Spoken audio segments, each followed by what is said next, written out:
Бастаңыз. Құрметті қалыңдықпен күйеу. Бірден қол қоя берсек бола ма? Ендеше мына жерге қолыңызды қойыңыз. Қолыңды қой. Айсұлу.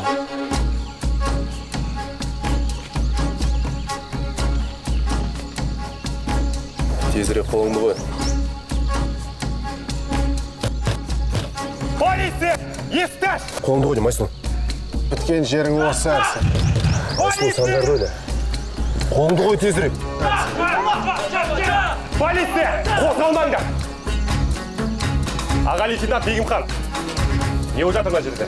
Көрмей тұрсыз ба, той болып жатыр. Баса көктеп кіргендеріңіз не? Бізге мұнда адамдарды заңсыз ұстап отыр деген хабар жетті. Заңсыз ұстап отырған жерге ұқсай ма? Айсұлу, айтсайшы. Айтсайшы саған. Айсұлу! Қайрат аға, көмектесіңізші. Көрдің ме өте? Құтқарыңызшы. Мен тұрмысқа шыққым келмейді. Болды, қорықпа енді. Полицияға бар шындықты айтып бер. Сізді адам ұрлады деген күдікпен тұтқындаймыз. Бұны әлі дәлелдеу керек. Мен ешкімді ұрлаған жоқпын. Оны әлі анықтаймыз.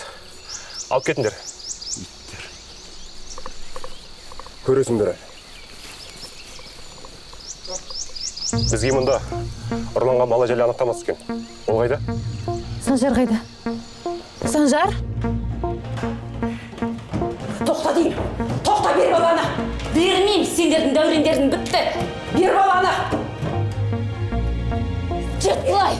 Кет дедім мен саған. Көр деп тұр. Осы мәселені әрсен шешіп, сол кезде ісім сенмем болсын. Бер баланы. Жібер дедім мен саған. Жібер. Жібер. Көмектесіңдер. Аузыңды шап. Аға! Ой тұрыңыз. Оңбағандар! Не сендерді әрсен келсін, жандарымды шығартам. Ал сен қатынның көзіңді құртқызам мен әлі. Шығал оңбаған. Тырыстал. Ботақан. Аман есен екенсің ғой. Сенен басқа ешкім керек емес. Құлыңы мен. Әлібек, кел. Әлібек. Ой, тұр. Әлібек. Айтыңыздаршы, не болып тұғын? Әзірге ештеңе айта алмаймыз. Бұл кісіні ауруханаға барып, рентгенге түсіріп тексеру керек. Қаруға сынған сияқты. Қайрат аға. Айсұлу қайда? Айсұлу осында, Санжардың қасында. Шақырып келейін бе? Жоқ, шақырмақ қойыңыз. Тоқтаңыз. Сізге қозғалуға болмайды. Біз өзіміз апарамыз ауруханаға. Ауруханаға бармайым. Маған ауылға бару керек. Әлібек, жат деді ғой саған, болмайды, қозғалуға болмайды. Қабырғаңа зақым келген сияқты. Сен онсыз да көп жұмыс атқардың. Әлібек, рахмет саған. Қай ауруханаға барасың? Орталық ауруханаға бару керек. Жақсы.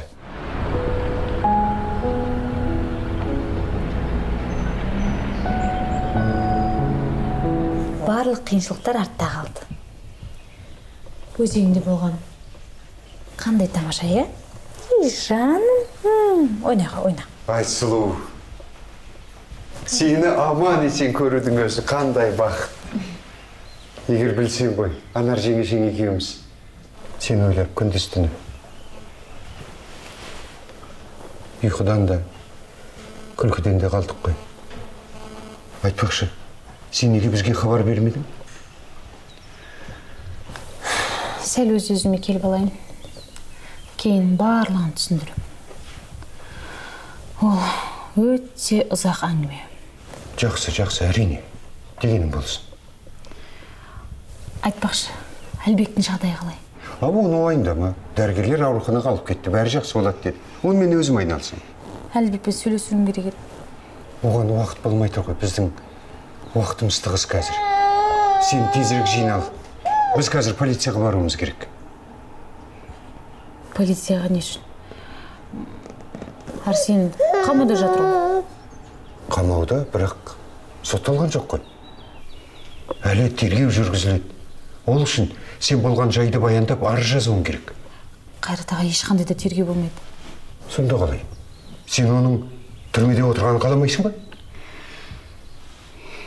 Мен жеке өмірімді, өз отбасымды бүкіл елге жария еткім келмейді.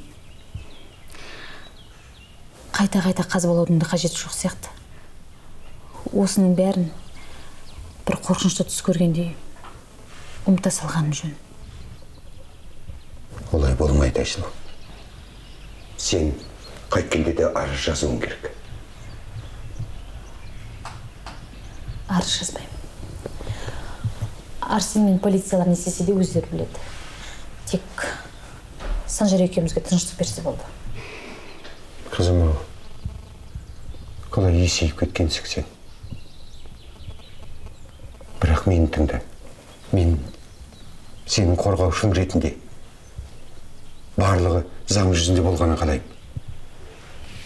Сен елге жария болмасын деп, Арсен жазасы қалу керек пе? Жоқ, мен бұл істі аяғына дейін жеткіземін. Және менің арызым полицияда жатыр. Полицияда дейсіз бе? Арызыңызды қайтарып алайық.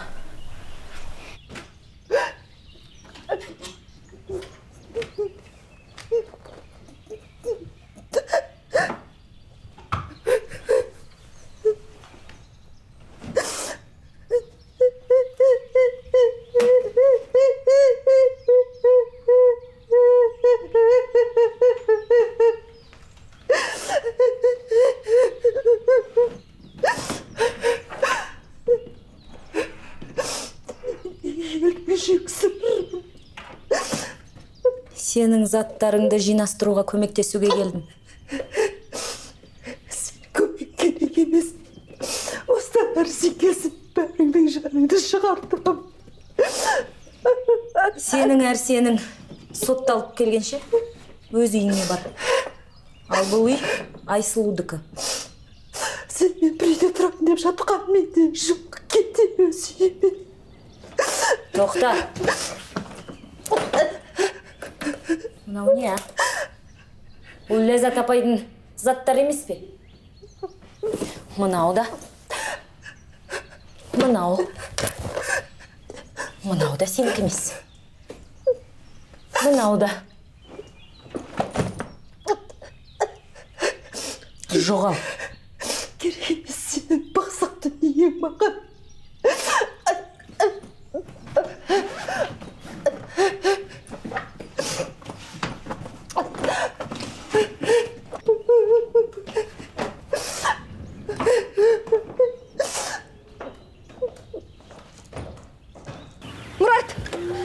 Мұрат! Әлібекпен сөйлестім. Айттым ғой мен саған бәрі жақсы болады деп.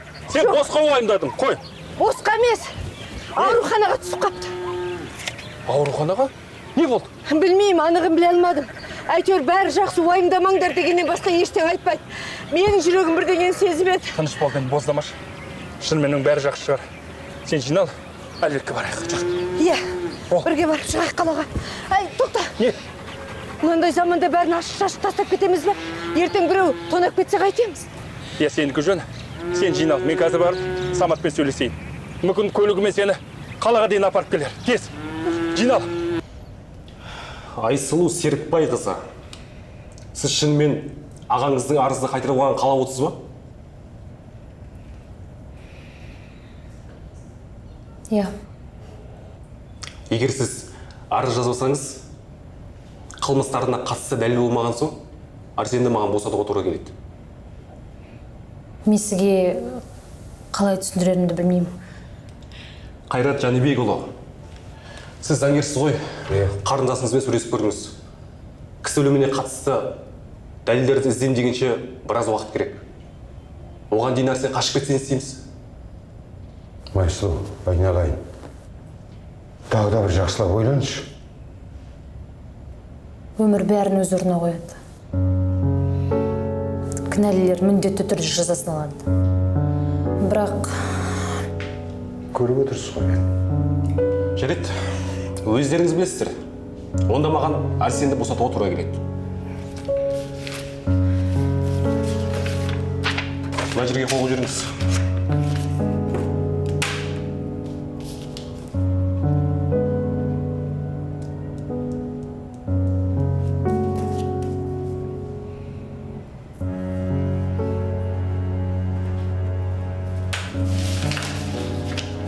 мен кете берсем Иә, болады сіз ма? бара беріңіз. Сіз қала тұрыңыз. Қол қоятын қағаздар бар. Жақсы. Аға, мен сізді сыртта күте тұрамын.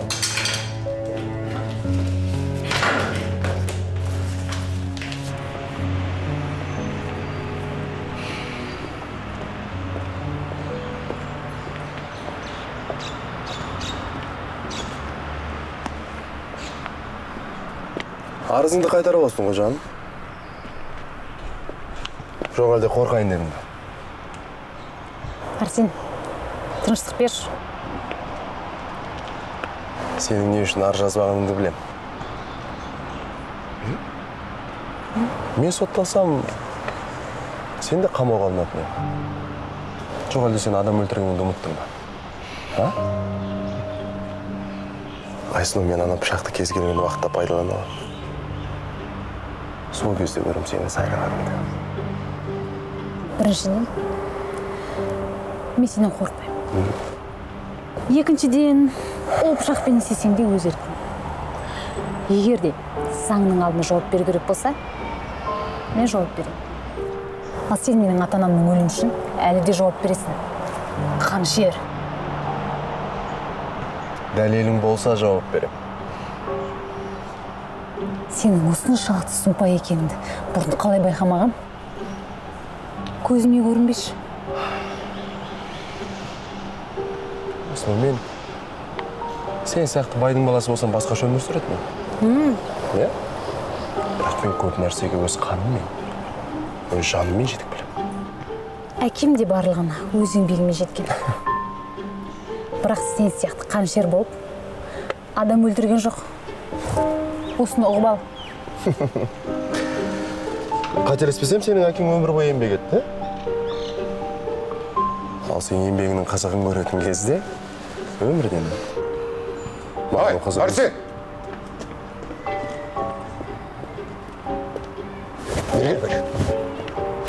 Сен екінші рет Айсұлуға жолайтын болсаң, желкең үзіледі, айтпап деме. Және жұмысқа да жолаушы болма. Саған ол жаққа жол жоқ. Жүр, отыр.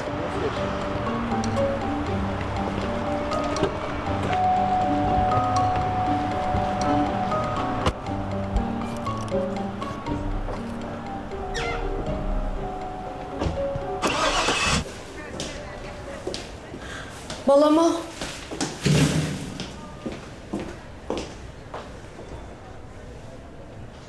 Не болды саған? Дәрігерлердің айтуынша сені ұрған дейді ғой. Кімдер? Анаш, ең басты травма. Қалған жазылып кетеді. Текке әуре болып келдіңіз. Мен саған айттым ғой. Олармен байланыспа. Айсұлудың ісімен полиция айналыссын дедім ғой. Енді мен Айсұлуды жалғыз қалдыра алмадым. Ал ол ше? Сен оны ойлап жатырсың, қаншама азап шектің. Ал ол алдыда басқа біреуге күйеуге шығып алды. Анашым, бәрі сіз ойлағандай емес. Айсұлу ешкімге де тұрмысқа шыққан жоқ. Полиция дер кезінде келіп құтқарып алды. Енді қайда сол Айсұлу? Неге сенің жаныңда отырмайды қара? Негізі дүниеде жақсы адамдар көп қой. Саған қол ұшын созған оларға үлкен рахмет. Айсұлу, Санжар тамағын ішіп ұйықтады. Мен де барып демалайын. Жақсы сау болыңыздар. Айналайын. Өзі сондай бір тәп-тәтті балапан Санжар. Иә. Бірақ маған мынаны айтшы, ол бала қайдан пайда болды? Соны білгіміз келеді, Айсұлу. Айтайын.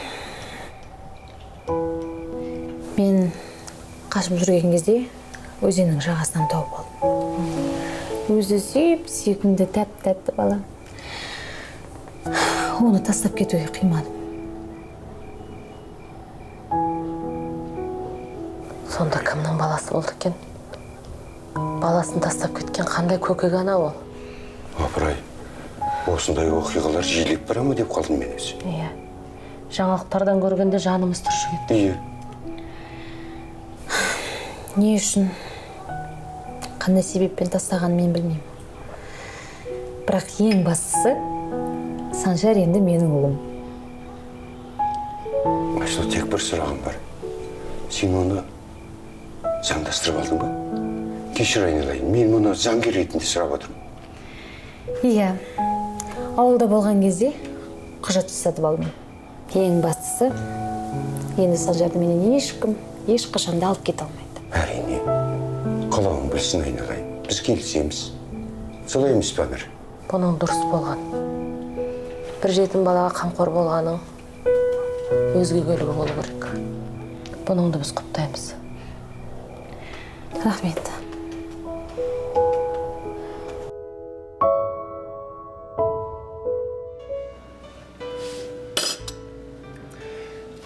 Не кофе бұл? Қайдан келдің мына жерге?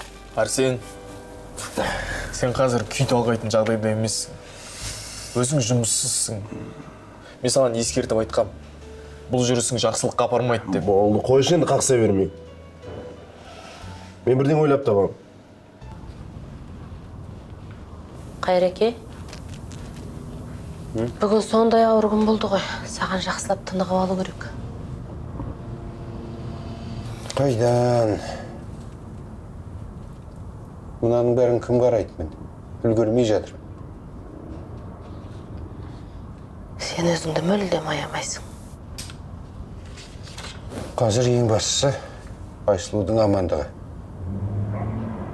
Ана Әрсен қызметінен босаған соң, оның орнына адал адам тапқанша барлығын өзін бақылауда ұстауым керек болып тұрған. Әрсен оңбағанның нағыз өзі болды ғой. Тіпті мені ақымақ қылды. Осынша маңқау болармын ба? Сені қойшы, ана марқұм Серікті айтам. Соның өзін ақымақ қылды ғой. Ол адам тани білуші еді. Айсұлу неге түрмеге отырғызғысы келмейді оның? Енді ол осылай бәрінен оңай құтылып кете ме? Олай бола қоймас деп ойлаймын. Сенің күйеуің заң мен қаржы жағынан біраз нәрсені біледі ғой. Әрсеннен ең алғаш күдіктенгенде өзің едің ғой.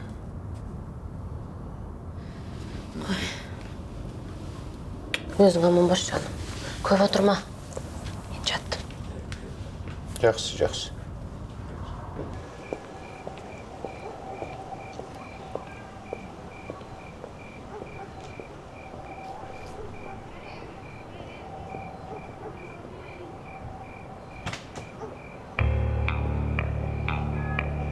Әрсен.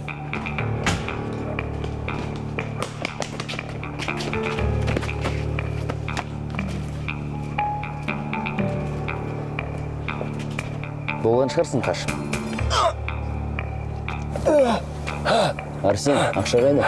Жеттер, қайтарам дедім, қайтарам. Әрине қайтарасың. Келіскенде екі есе көп қайтарасың. Көліктің кілтін алшы.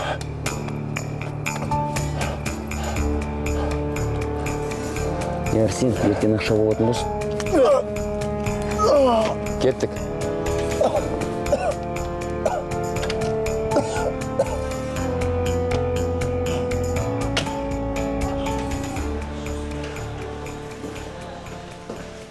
Гүлнар әпке, қайырлы таң. Әлбектің палатасы осы ма? Жағдай қалай? Жағдай жақсарып келеді. Жақсы. Кірсем болады ма? Оның үстіне Мадина дәмді тамақтар дайындап берді. Сенен бізге ештеңе де керек емес. Сіз маған әлі ренжулісіз бе? Әлбек маған бәрін айтып берді. Ол сен енді көргісі келмейді, сондықтан кет. Баламды мазалама, онсыз да жағдай жетісіп тұрған жоқ. Түсінбедім. Не түсінбейтіні бар? Сен оның тең емессің. Сондықтан кете беруіңе болады. Ұлымды ұмытқаның дұрыс. Енді сен оның қасына бір қадамда жақындатқызбай. Гүлнар әпке, кешіріңізші мені.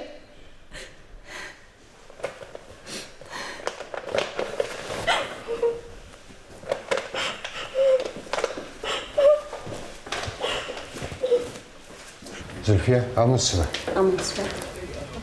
Менің тапсырмам не болды? Қайрат Жәнібекұлы, қарадым. Ішінде маған керекті мәлімет бар ма? Бар. Мен ерінбей отырып, әсіресе соңғы жылдардағы бүткіл құжаттарды қарап шықтым. Бірдеңе таптыңыз ба? Өкінішке орай таптым. Қараңызшы мына жерлерді.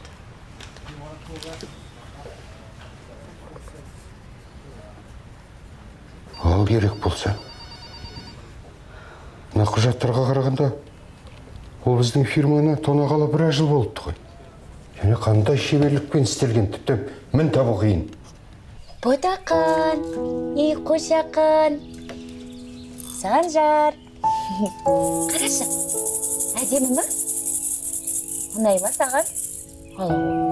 Ой, кішкентай ғана қошақаның менің. Ай, судан аумайды өзі. Ботақан, сол, қара. Қара, Санжар. Қазір мен саған сурет көрсетем.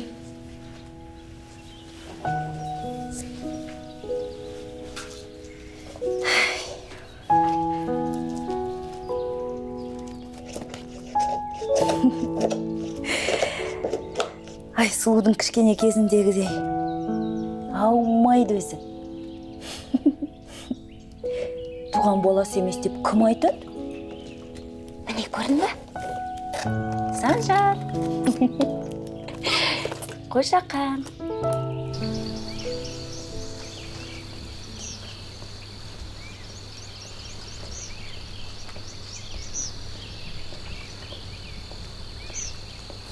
Ағатай? Айсылу.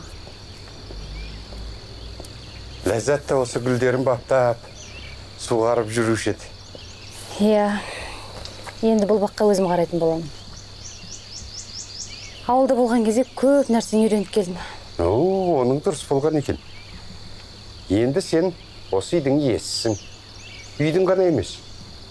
Барлық дүниенің мұрагерісің, Айсылу. Иә. Ата-анама рахмет. Менің бүкіл жағдайымды жасап кетті. Енді ақшаға мұқтаж болмаймын. Керісінше, сен сияқты мұрагерлер, ана әр сен сияқты алаяқтардың нысанасына айналып жатыр. Сол үшін де мен саған бір ұсыныспен келдім. Енді бірде-бір оңбағанның сені алдай алмайтынына сенімді болуың керек. Жақсы, ол үшін мен істеуім керек. Мен бірнеше құжаттар дайындап келдім. Қол қойсаң болды. Сонда мен сенің сенімді адамың айналам.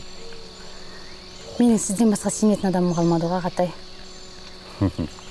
Ал мен өз тарапынан былай жасаймын. Сен тұрмысқа шыққан күннің өзінде күйеуің сенің мұраңа қол су алмайтындай қылып құжаттарды рәсімдеп берем. Келістік пе? Жақсы, келістік. Бірақ менің сізге айтатын бір құпиям бар. Ол біраз нәрсені өзгертеді деп ойлаймын. Дәрігер, баламды қашан үйге жібересіз? Негізі ауруханада біраз болған дұрыс. Мен үйге алып кетейін деп едім. Үйге апарып емдеп өзім қарайын. Үйде тезірек жазылып кетеді дегенім ғой. Оның үстіне мен көп жыл медбике болып қызмет атқарғам. Тәжірибем бар. Әлбек, сен қалай қарайсың? Негізі үйге барым келеді. Дәрігер егер қолхат жазсаң жібере аласыз ғой? Жарайды. Жіберсем жіберейін. Бірақ көп қозғалмасын. Жоқ, артық қимыл жасамайды, мен өзім қадағалаймын ғой. Онда мен барып құжаттар дайындайын. Сіздер жиналыңыздар. Рахмет сізге. Жақсы. Ал балам, ауылға барып, ауласымен ақ жазылып кетесің. Жақсы. Анашым, бірақ маған Айсылуға кіріп шығу керек. Не үшін? Қоштасып кетуім керек. Балам, менің тілімді алсаң, бірден үйге қайта берейік.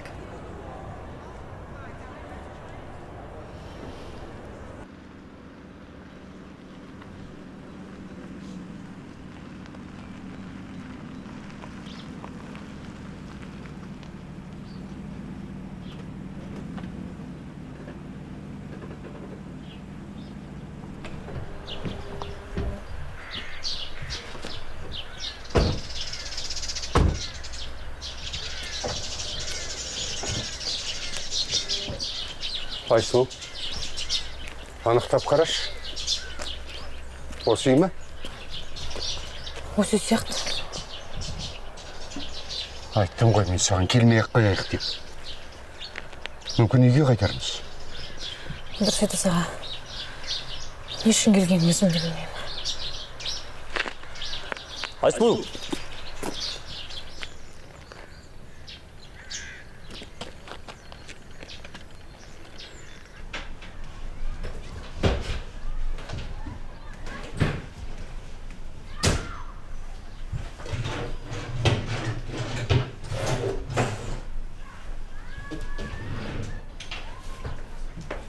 Арсен,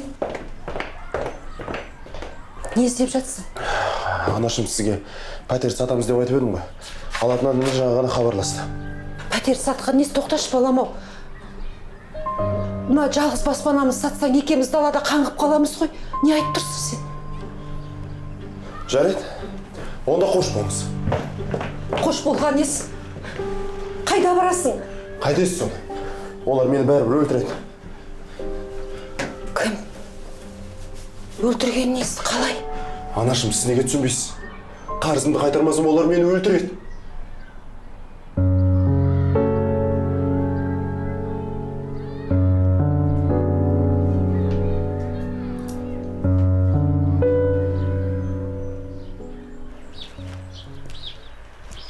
Айсұлу, сіз екенсіз ғой. Мен сізді мүлдем танымай қалдым. Сіз тірісіз ба? Көріп тұрғаныңыздай тірімін. Сіз мені жай ғана жарақаттап кеттіңіз. Есім жисам, жалғыз өзім жатыр екен. Қайта қалтамда телефоным болған жақсы болды. Жедел жәрдемді өзім шақыртып алдым. Қалайша? Осы уақытқа дейін мен адам өлтірдім деп ауыр жүк арқалап жүрсем? Кешіріңізші мені. Өзіме де сол керек. Ол маған қомақты ақша берем дегеннен кейін осы жерге алып келуіме тура келді. Мен сізді сатып жібергенім үшін кешіріңіз. Полицияға хабарладың ба? Жоқ, ол не дегеніңіз? Менің де қолым таза емес қой. Ал сіздер мені полицияға ұстап бермейсіздер ме? Жоқ. Керісінше, сіздің аман екеніңізді көріп, қатты қуанып тұрмын. Өткен жолғы көмегіңіз үшін көп рахмет. Аман болыңыз.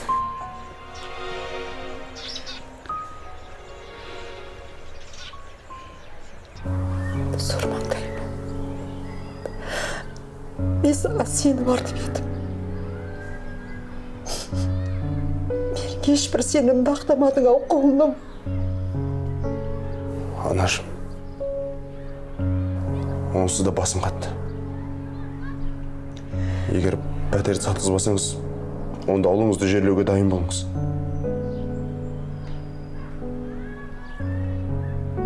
Сормаңдаймын. Сенен аяймын. Анашым, мен бірден ойластырамын, сіз уайымдамаңыз. Қазір. Алло. Я, мен ғой пәтер жайлы. Келе беріңіз.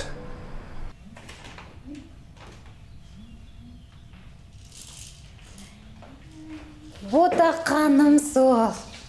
Қошақаным. Сағындым ғой сені, жаным. Мадина? Ау. Не істеп жатырсың? Тамақ дайындап. Менің Санжартайым бұзық болған жоқ па? Жоға. Санжар алтын бала ғой. Үйдің шаруасына да үлгердім. Әлібекке ауруханаға апаратын тамақты да дайындадым. Қазір тамақтанып болған соң, Санжар екеуің барып қайтыңдар. Білмеймін. Ауруханаға барғаным дұрыс емес шығар. Түсінбедім. Дәрігерлер рұқсат бермей ме? Керісінше. Әлібек мені көргісі келмейді. Не? Оны кім айтты? Анасы. Айсұлу, тыңда мені. Ол сені көргісі келмейтінін өзі айтпайынша, Мен бұған сенбеймін. Сондықтан қазір жиналда барып қайт. Мадина. Айсұлу, ақылың бар ғой. Тыңдашы мен. Жақсы. Мен барып келіп келейін. Қас келем. Міне, дұрыс болды. Тыныш отыр Ботақан. Санжар, біздің балапан қайда екен?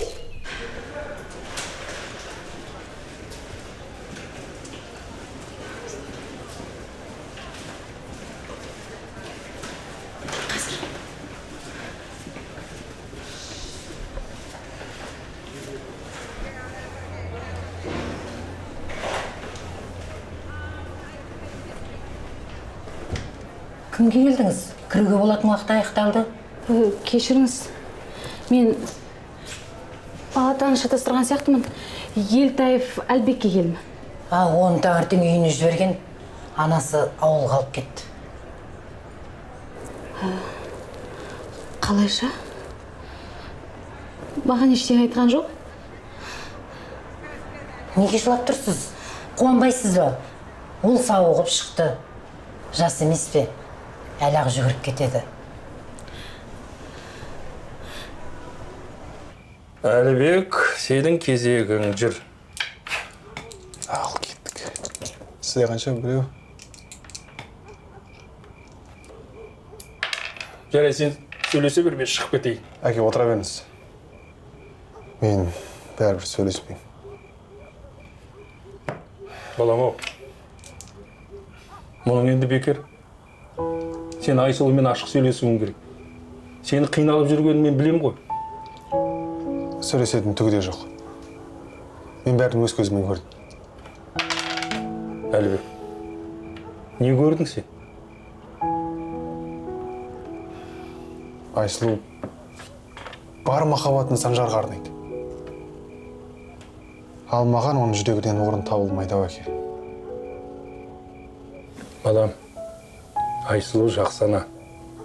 Бұл соның дәлелі.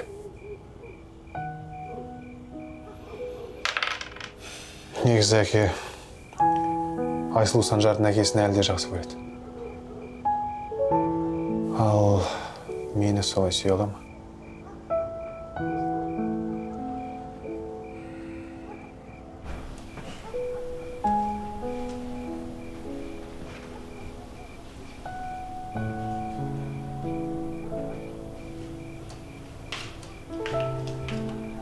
Мадина, Ау, ұйықтамай қандай кітап оқып отырсың?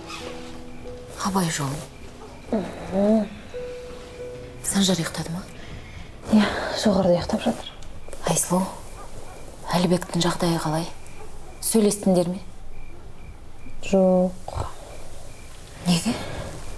Әлбек ауруханадан шығып, анасымен бірге ауылға кетіп қалыпты.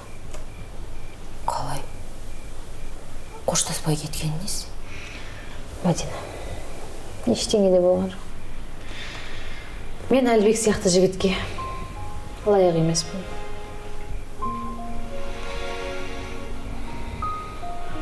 Жоқ, Айсұлу. Сен нағыз бақытты болуға лайықсың. Бәрі жақсы болады. Иә.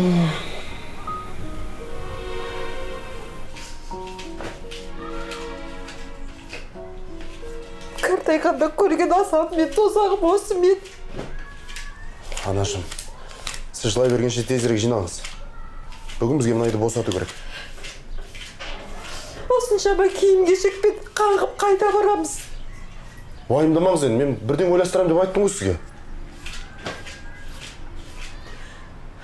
Үйдің иелері келген сияқты. Ойбырмай, олар да тек таң атпай жетіп келіпті ғой. Ештеңені жинап та үлгермедім. Мен сізге айттым ғой бағанадан бері, тезірек жиналыңыз деп. Қазір.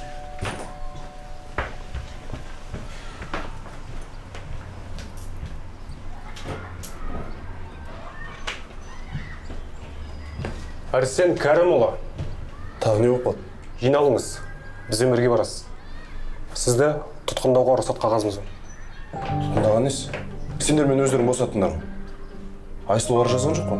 Менің баламнан тағы не керек сіздерге? Ұлыңызға қаржылай алаяқтық жасаған үшін айып тағылады.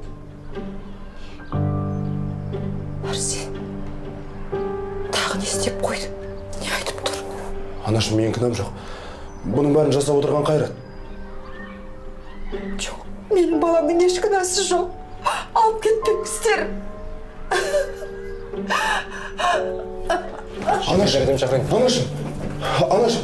қазір су.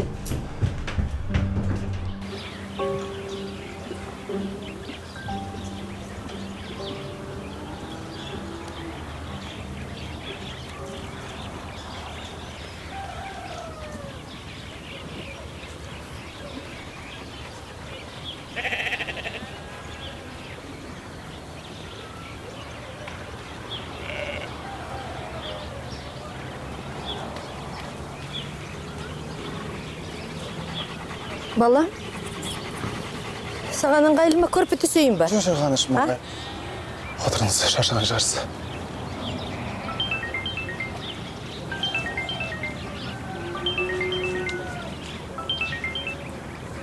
Алло. Ассалаумағалейкум, Қайрат аға. Жақсы. Арсен? Тұтқындалды? Аға, бұл деген жақсы жаңалық қой. Иә, әрине айтам. Ойымда жақсы аға.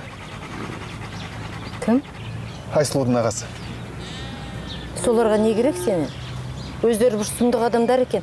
Неге тыныштық бермейді саған, балам? Анашым, Арсен қамалыпты. Енді Айсұлу ешнәрседен қорқпаса болады деді. Тіпті жақсы болған екен. Енді көңілің тынышталып, Айсұлуды ұмыт, балам, болды. Иә, Анашым. Айсұлуды ұмыту керек.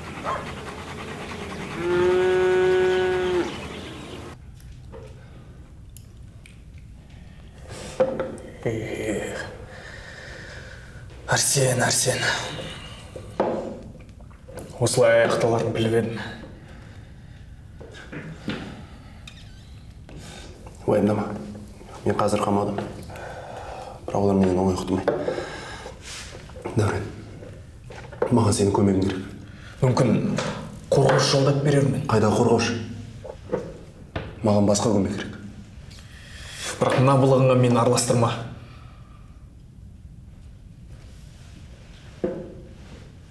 Дәурен, сен маған достың ба жоқ па?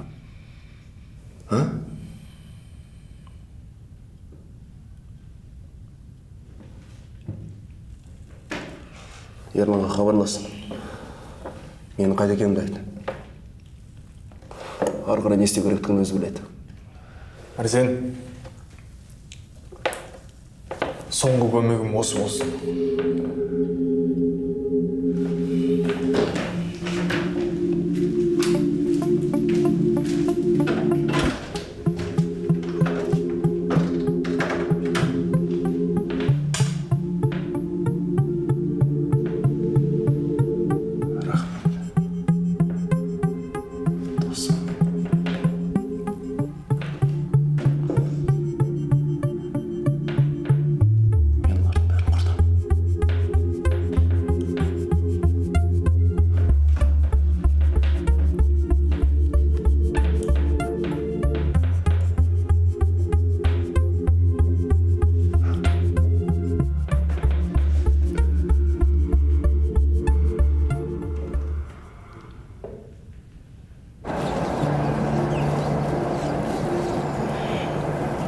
Сәлем, Әлбек.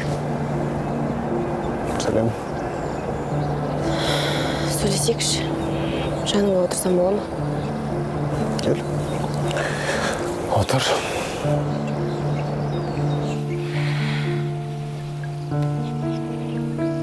Сенен кешірім сұрауға келдім.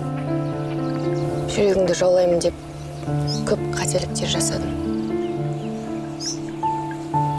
Сен де мені кешір. Жоқ, сенің ешқандай кінәң жоқ. Өзіңді сүймейтін адамды кінәлауға бола ма?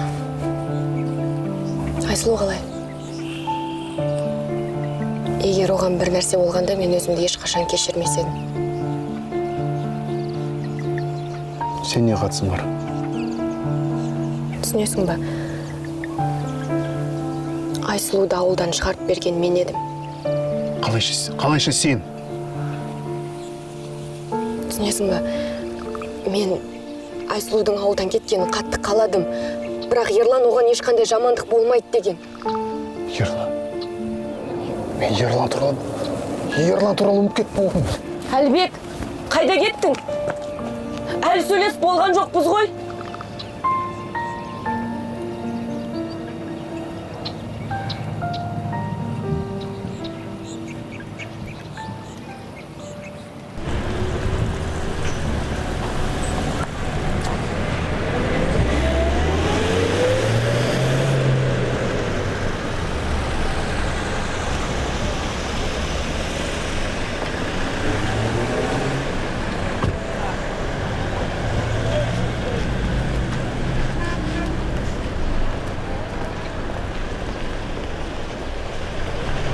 Сенің сотқа келуге келіскеніңе қуанып тұрмын. Сізге қолдау көрсетпей, қалай үйде жүрсем, онсыз да менің қамымды ойлап, шырпыр болып жүрсіз ғой. Сен қамауда отырғанда Әлібектің қалай арпалысқанын көрсең ғой. Үйге жалғыз өзі басып кіруге дайын болды. Иә, Әлібек өте батыл жігіт. Сенің жанында сондай азамат болса, көңілім тыныш болар еді. Мен де бақытты болар едім. Өкінішке орай,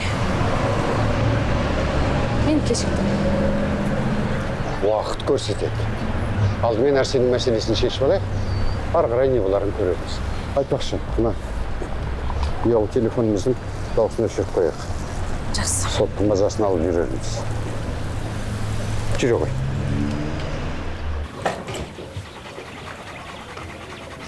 Балам, қайда барасың? Басыңа бәлездемей үйде отыршы, балам. Анашым-ау, Айсұлуға тағы қауіп төніп тұрған қалай түсінбейсіз? Енді қоңырау соғып айтпайсың ба? Ағасына хабарлас. Міндетті түрде қалаға баруың керек пе? Хабарластым, жауап бермеді. Неге сен құтқаруың керек сол қызда, ылғи? Енді басқа қорғаушылар да бар шығар. Жоқ болып тұр ғой енді анашым. Санжардың әкесі осы уақытқа дейін әлі бір хабарласпады. Сол кісінің кім екенін білсем ғой. Неге Айсұлу соны соншалықты жақсы көреді түсінбеймін. Оның әкесінің кім екенін өзі де білмейтін шығар. Анашым, сіз не деп тұрсыз? Айсұлу ондай емес. Мен оны қаралап тұрғам жоқ, балам. Санжар тастанды бала. Айсұлу оны өзеннің жағасынан тауып алды. Оны сізге кім айтты? Айсұлудың өзі айтып берген. Рас па? Рас. Анашым, бұл деген керемет жаңалық қой. Жарығым-ай. Осылайша мен Арсен Кәрімұлының өте ірі көлемдегі қаржылай алаяқтығына қатысты өз дәлелдерімді алға тартамын. Бұл жалған. Бұны әлі дәлелдеу керек. Осы сәттен бастап тергеу аяқталғанша сотталушы Мұсатаев тергеу жұмыстарына және куә болғандарға өз зиянын тигізбеу үшін оны қамауға алуыңызды сұраймын. Жарайды, орныңызға отырыңыз. Рахмет. Сот кеңесу бөлімшесі кетеді.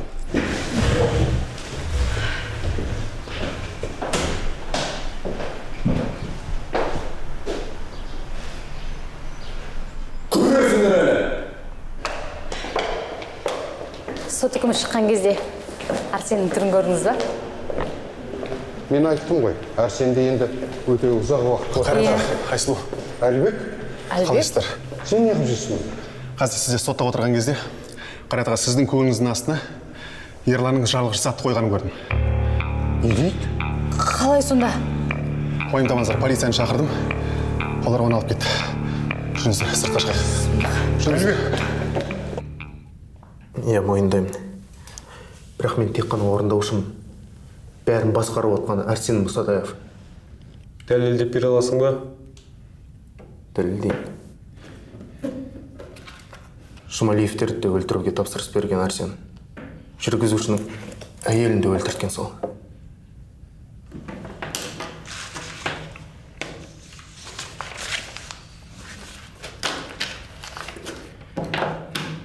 Осының бәрін қағазға жаз.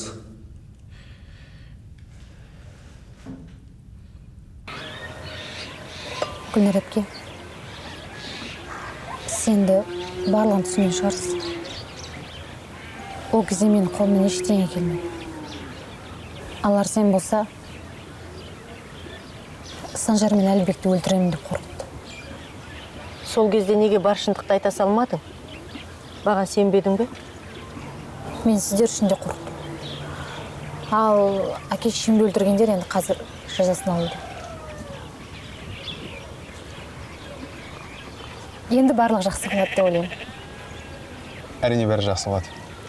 Анашым, сіз маған үйлен деп қоймай едіңіз. Мінекей, менің қалыңдығым осы. Айсұлу. Айсұлудан басқа маған ешкім де керек емес. Бірақ Айсұлу сіздер бата бермесеңіздер, маған тұрмысқа шықпаймын дейді. Балаларымыздың бақытына кедергі боламыз ба? Бақытты болыңдар, құлындарым. Батамызды бердік, балам. Жақсылық тілейміз сендерге. Әке-шешенің орнын ешкімнің баса алмайтынын білем. Айналай. Сол кісілерді жоқтатпауға тырысамыз. Иә. Ал әкесі, болашақ келініміздің пісірген тамағынан дәм татайық. Бісміллә, көрейік.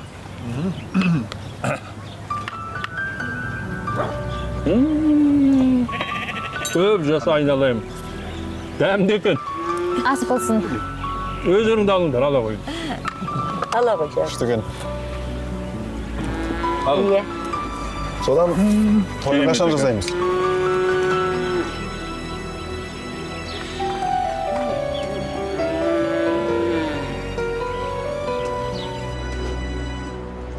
Сәлеметсіз бе? Кіруге бола ма? Тыңдап тұрмысыздар? Мен ұлымды іздеп жүрмін. 7 айлық. Есімі Санжар. Өкініш кернеп, өзекті өрдеп, өшпесте лаулаған. Кінәлі менен көретіндерден жүрегім шаршаған.